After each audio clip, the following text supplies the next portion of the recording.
Mount ఎల్బ్రస్ను అధిరోహించిన అతి చిన్న వయస్సుగల మౌంటనీర్గా 6 ఏళ్ల తేగ్బీర్ సింగ్ రికార్డు.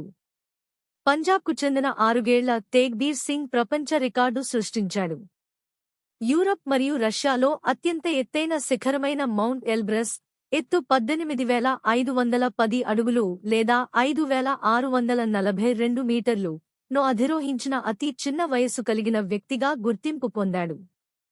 ఆయన జూన్ 20, 2025న తన తండ్రి సుఖిందర్ దీప్ సింగ్తో కలిసి ట్రెక్కింగ్ను ప్రారంభించి జూన్ 28న శిఖరాన్ని చేరుకున్నారు.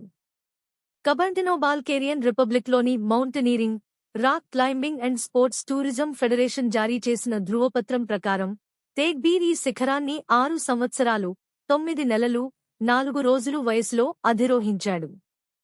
గతంలో ఈ రికార్డు మహారాష్ట్రకు చెందిన వాఘా కుసాగ్ర పేరిట ఉండేది. ఆయన వయసు అప్పటికి 7 సంవత్సరాలు, 3 నెలలు. తేగ్బీర్ తల్లిగా మన్ప్రీత్ కౌర్, ఒక గైనకాలజిస్ట్, మాట్లాడుతూ తేగ్బీర్కు తగిన ఆహార నియమాలు, అలాగే ట్రైనర్ బిక్రమ్జీత్ సింగ్ ఘుమన్ అందించిన శిక్షణ వల్లే ఈ ఘనత సాధ్యమైందని తెలిపారు.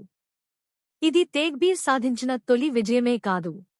ఏప్రిల్ 2024లో తేగ్బీర్ నేపాల్లోని ఎవరెస్ట్ బేస్ క్యాంప్ చేరుకున్నాడు. ఆగస్టు 2024లో ఆఫ్రికా ఖండంలో అత్యంత ఎత్తైన శిఖరం మౌంట్ కిలిమంజారోను అధిరోహించిన అతి చిన్న ఆసియా బాలుడిగా గుర్తింపు పొందాడు. ఈ కారణంగా ఆయన పేరు ఇండియా బుక్ ఆఫ్ రికార్డ్స్ మరియు ఏషియా బుక్ ఆఫ్ రికార్డ్స్లో నమోదు అయింది.